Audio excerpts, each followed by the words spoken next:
Goïta. Je savais déjà que d'importants forats similaires avaient été organisés dans notre pays. Je savais également qu'il ne s'agirait pas d'une rencontre de plus. Le choix de notre peuple était sans détour. Il s'agissait, pour nous, de capitaliser toute la mémoire institutionnelle en la matière et de jeter les bases d'un essor certain de notre système éducatif. Aucun pays ne peut se développer sans un système éducatif de qualité qui offre la chance à toutes ses filles et à tous ses fils de s'éduquer, de s'instruire et de se former. Nous sommes également conscients des nombreux défis qui se posent au système éducatif du Mali. Nous savons aussi que ces défis sont énormes et cependant, ils ne sont pas insurmontables. Le devoir de génération nous fait donc obligation de les relever ensemble. Le Mali a opté pour la valorisation des langues nationales en les officialisant. Et cette valorisation passe par le secteur de l'éducation en apprenant nos langues nationales à la jeune génération avec des programmes spécifiques. Un retour aux sources que le président Goïta appelle la mise en relief du savoir local. Nous avons fait le choix d'offrir à nos langues un nouveau statut, les hissant au niveau des langues officielles. Une loi organique sur les conditions et les modalités d'emploi de ces langues est en cours de finalisation. Elles seront désormais utilisées dans le processus d'enseignement, d'apprentissage. C'est l'occasion pour nous de valoriser et de décomplexer les savoirs locaux. Nous avons prouvé à suffisance que le peuple malien n'a rien à envier au reste du monde en matière de savoir. C'est donc à un changement de paradigme que nous invitent vos recommandations. Le Mali nouveau s'appuie sur son riche passé et s'ouvre aux promesses de l'avenir grâce aux ressources inestimables de la révolution technologique. La création récente du Centre d'intelligence artificielle et de robotique témoigne de notre choix stratégique en la matière. Je sais que les hommes et les femmes ici réunis sont à hauteur de mission pour participer activement à la mise en œuvre des recommandations pertinentes et audacieuses dont nous venons de prendre connaissance. De la matière donc pour de grands programmes qui seront consacrés à l'éducation. Assurance du président de la transition, colonel Assimi Goïta, d'ajouter que le Mali en fera bon usage. Et ces recommandations constituent désormais pour nous des orientations pour des actions gouvernementales. Vous venez ainsi de tracer de manière consensuelle la feuille de route pour la refondation de notre système éducatif. Cette feuille de route est riche et nous engage collectivement. L'État s'investira pour sa mise en œuvre diligente et efficace dans l'intérêt du Mali et dans l'intérêt des générations futures. Et j'invite tous les participants ici présents à se considérer comme des acteurs majeurs de ce nouveau chantier de l'honneur. Le peuple souverain du Mali a décidé de la refondation de son éducation. Offrir une éducation et une formation qui répondent aux besoins de notre économie, c'est jeter les bases du développement de notre pays. Personne ne peut rester en marge d'une si belle et si noble mission. Vous avez la chance historique d'apporter votre aide à l'édifice commun, à remplir votre devoir de génération. Je sais que je peux compter sur vous, sur votre énergie et votre dynamisme. Terrain balisé donc pour une école refondée avec 9 piliers au lieu de 4 habituels, dont le premier consiste à apprendre à l'apprenant à être soi-même à travers l'éducation aux valeurs culturelles et au savoir endogène. J'avais dit aux Ivoiriens, vous aussi vous étiez plus ou moins informés, j'ai dit, je n'ai pas réellement envie de me lancer dans une bataille politique en Côte d'Ivoire, même si je le dis avec une grande fierté, la Côte d'Ivoire m'a tout donné. Je ne suis pas un traître. Ce pays m'a tout donné, mais je reste fidèle et loyal à ma terre d'origine, le pays de mes ancêtres, le Mali. Je ne trahirai jamais le Mali pour qui que ce soit, même pas pour des milliards de dollars. Mais la Côte d'Ivoire aussi, s'il y a lieu de mener un combat qui mérite la peine d'être mené, on le fera. Mais je l'ai toujours dit, vous savez, cette vieille femme qui ne veut pas vieillir, qui passe son temps à faire les chirurgies, à utiliser les produits n'importe comment jusqu'à se dénaturer. Quand vous remontez le fil de sa vie de jeune fille à aujourd'hui, je parle bien sûr de cette Ivoirienne Emma Loès, quand vous remontez le fil, vous vous rendez compte de la transformation. Mais tu peux dépenser autant d'argent que tu veux pour te dénaturer. Mais tu ne pourras jamais arrêter le poids de l'âge qui va peser sur toi. Il faut être assez idiot pour ne rien comprendre. Qu'elle ait demandé à Michael Jackson, qui s'est livré à ce même jeu. Qu'elle ait regardé Céline Dion, qui s'est livrée à ce même jeu. Elle a s'informé encore auprès de tellement d'artistes. Mais cette vieillerie que tu fais là, moi je le dis, pourquoi je prenais cette fille-là en exemple chaque fois, jusqu'à ce que le Seigneur dans sa bonté me fasse une révélation troublante sur sa vie. Et ça, si vous vous rappelez, je n'en ai jamais parlé sur les plateaux. Jamais. Jamais. Mais je préfère garder ça pour moi-même. Elle peut être assez idiote, assez sotte pour penser ou croire qu'elle est devant quelqu'un. Elle n'est rien. Elle n'est rien. Si elle n'a pas sa bouche là, elle n'a qu'à venir parler devant quelqu'un, tellement sa gueule va puer, vous allez voir. Si elle n'a pas sa bouche, elle n'a qu'à venir vous parler. Si elle se lave pas là, elle n'a qu'à s'arrêter à côté de vous. L'odeur que vous allez sentir, vous allez voir. Ça, ce sont des signes simples pour vous dire que l'homme n'est rien. En Côte d'Ivoire, voilà que les Ivoiriens, depuis bien longtemps, j'avais été interpellé par les Ivoiriens pour me dire que pourquoi je n'interviens pas comme je le faisais par le passé. Je dis parce que cette fois-ci, le combat il est beaucoup plus important, il est beaucoup plus lourd, il est beaucoup plus large, il est beaucoup plus difficile. Nous menons une guerre de communication, nous menons une agression physique, nous sommes en face de situations sécuritaires délicates. Alors ne me demandez pas pour le visage de Ouattara qui est en train de se dénaturer, se transformer toujours en nu. Cette idiote de Emma, dites-lui de regarder le visage d'Alassane Ouattara qui est en train de se dénaturer tous les jours. Mais ce qui est curieux, je ne me vante pas, mais la dernière fois, j'étais dans un ascenseur et puis je me suis surpris. Dans l'ascenseur, il y avait un miroir. Donc, moi, c'est rare que je m'arrête devant un miroir. Et le miroir, il est du haut jusqu'en bas. Et puis, je me suis retrouvé, j'étais seul dans l'ascenseur. Je montais. Et puis, je dis, waouh, ça, c'est Keïta qui est là. J'ai vu une métamorphose tellement, je ne sais pas comment vous la décrire. J'ai dit, Allah, j'ai failli avoir les larmes aux yeux. Je dis, Dieu, merci. Malgré le poids de l'âge. Même aujourd'hui, quand on me regarde, beaucoup refusent d'accepter, de reconnaître l'âge que j'ai. On dit, tu n'as pas ça. Je dis, bon, c'est bon.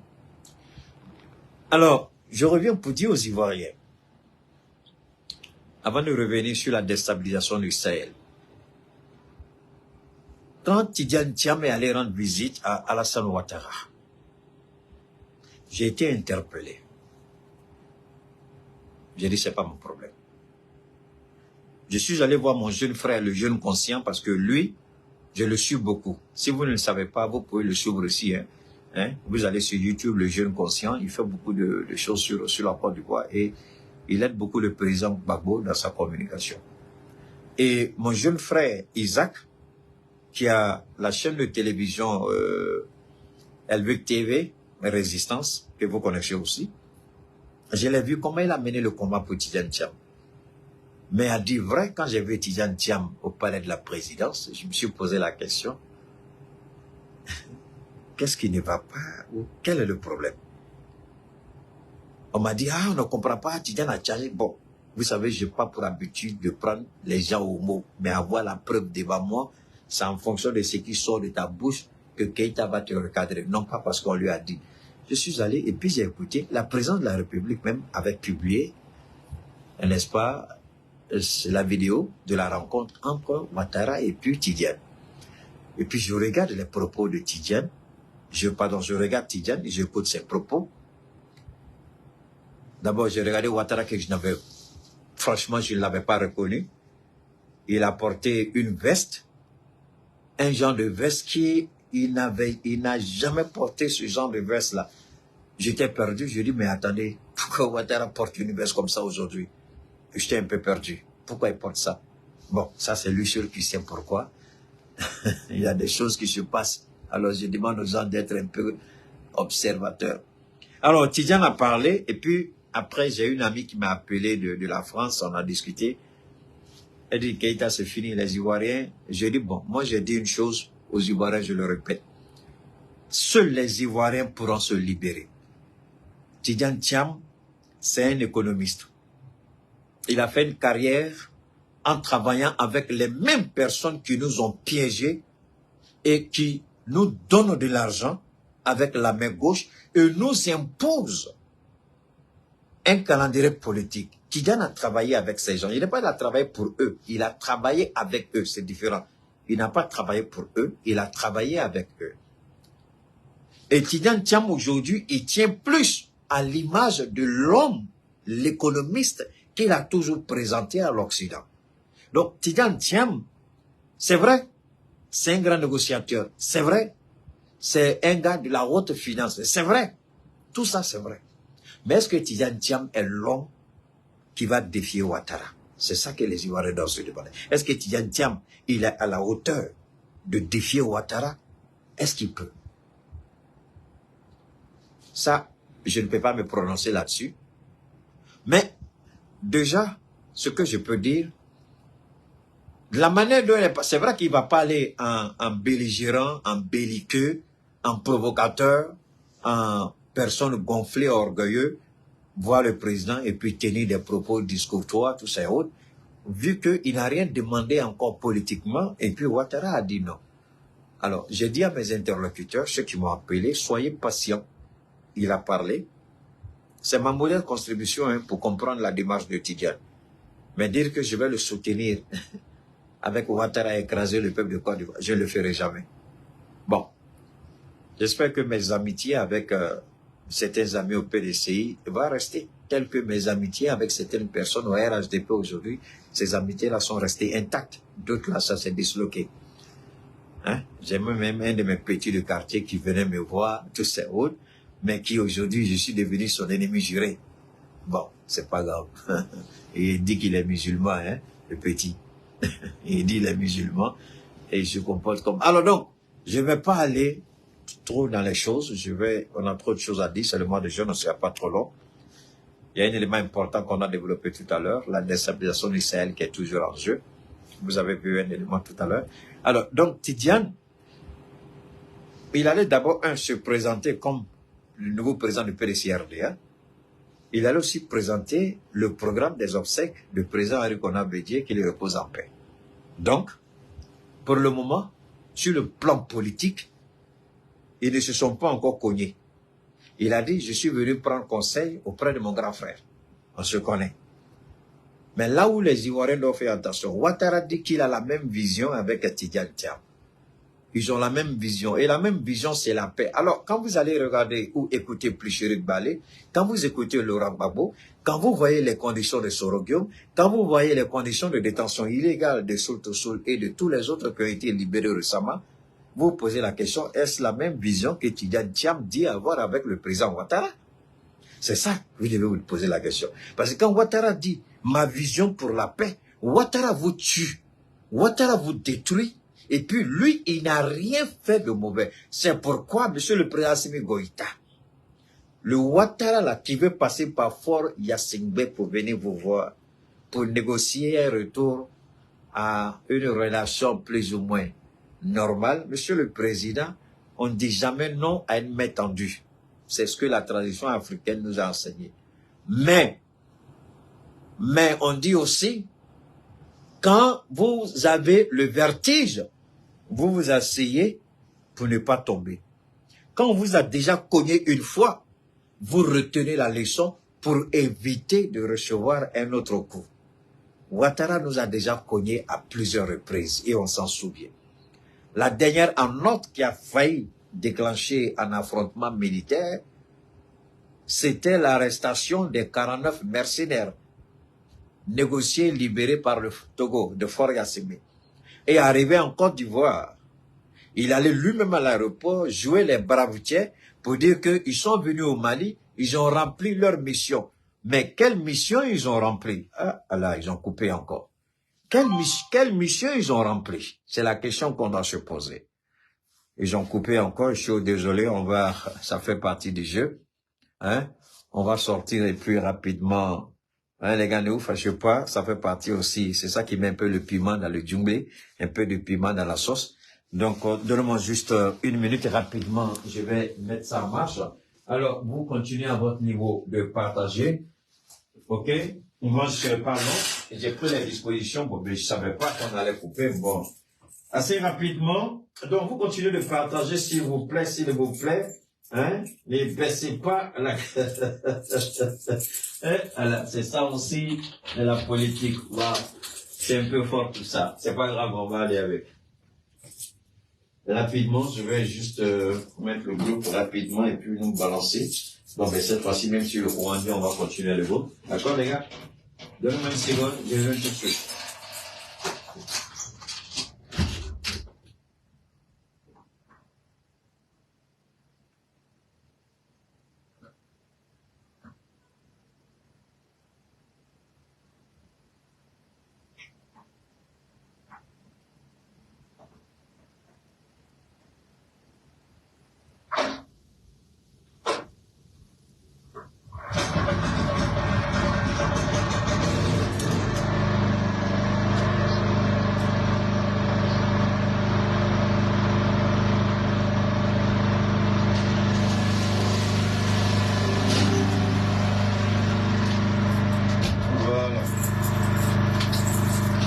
Ensemble les gars, puis on continue. Je vous en prie, juste 1 seconde. Voilà, alors, voilà, merci, on remonte encore rapidement, on va remonter. Alors, quand vous regardez tout ça, on continue, je vous en prie. Quand vous regardez tout ça, est-ce que Tidiane, dans quelle mesure, ou du moins, quelles sont les intentions de Tidiane? Ça, personne ne peut le dire ouvertement. Les Ivoiriens peut-être doivent se donner le temps de regarder, d'observer, d'écouter, et puis par la suite, ils sauront. Alors d'ici là, quand Ouattara demande à Faure Gnassingbé de faire en sorte que ses relations avec le président Assimi Goïta soient normalisées, la question que nous devons nous poser, ce n'est pas que le président Assimi Goïta doit refuser une main tendue, parce que ça ne fait pas partie des valeurs africaines. Mais quelle est la main qui est tendue vers le président Assimi Goïta? Quelle est la nature de cette main? Que veut cette main? Est-ce qu'elle a d'autres intentions? Est-ce qu'elle a d'autres choses cachées que nous ne savons pas? Voilà, c'est autant de questions que nous allons développer ensemble. Désolé pour ces différentes ruptures liées au problème d'électricité, c'est pas grave. Alors, pourquoi la déstabilisation du Sahel est toujours une question d'actualité? Pourquoi on veut absolument déstabiliser le Sahel? Quand je dis le Sahel, je parle de nos 3 États, je parle du Burkina Faso, je parle du Niger, je parle du Mali. Pourquoi on veut nous déstabiliser? Mais alors on va comprendre. Alors la déstabilisation qui est toujours d'actualité au niveau des officines occidentales, au niveau des consulats, au niveau des représentations diplomatiques, au niveau des capitales occidentales, c'est toujours d'actualité. Si on croit que c'est fini, c'est qu'on n'a rien compris encore. Si on pense connaître plus, il y a quoi? Quoi? Non, pardon ça. Alors donc, ça c'est la réalité. Alors donc, on va... Permettez-moi 1 seconde, je vais regarder quelque chose.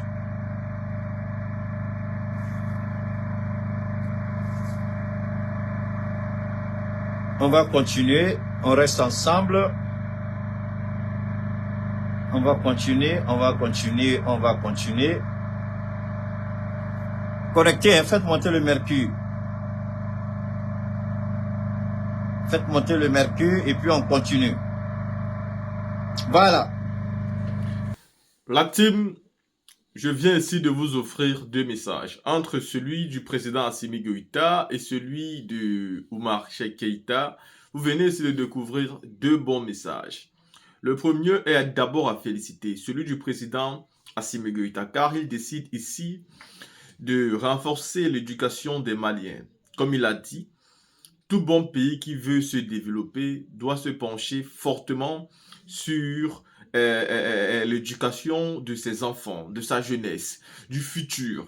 C'est très important. Il faut que le taux d'alphabétisation soit élevé.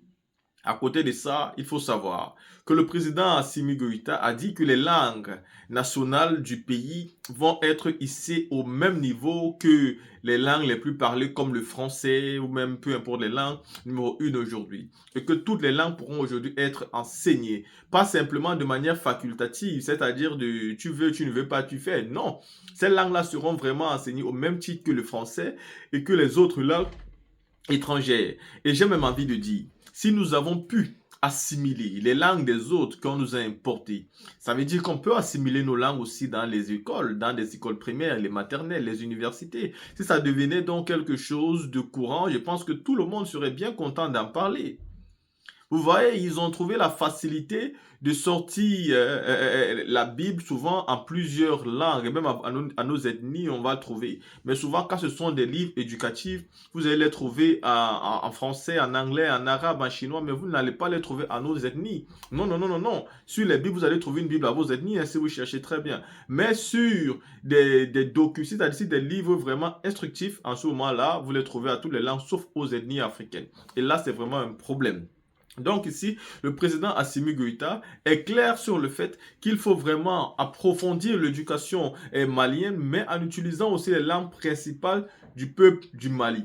Et ceci, c'est à féliciter. Le Mali a vraiment trouvé aujourd'hui son indépendance. Et à cause de cela, aujourd'hui, les Maliens sont en train de faire ce qu'hier, ils ne pouvaient pas faire. On peut même se rendre compte aujourd'hui qu'entre les trois pays, vous vous rendez compte aujourd'hui qu'il y a des usines qui sont en train d'être créées pour la fabrication comment on appelle ça, du beurre de karité, pour la fabrication de la tchéké qu'on veut professionnaliser. Car vous savez très bien qu'Alassane Ouattara, lui, au gré de ses humeurs, peut décider si on les envoie en Europe ou pas. Il dit que le plantain, le manioc, tout ça ne sera plus importé. Et donc les Ivoiriens aujourd'hui, s'ils ne peuvent pas vendre ça en Côte d'Ivoire parce qu'ils ont tellement, ça va se gâter et leur travail sera donc parti à l'eau. Ils s'en foutent. Vu que les Ivoiriens ne manifestent plus, la vie est belle, bah, on peut avancer. Dans la team, à côté de ça, vous avez eu ici le message de Cheikh Oumar Keïta. Dites-moi ce que vous pensez par rapport à ces deux messages et on se voit pour une prochaine vidéo.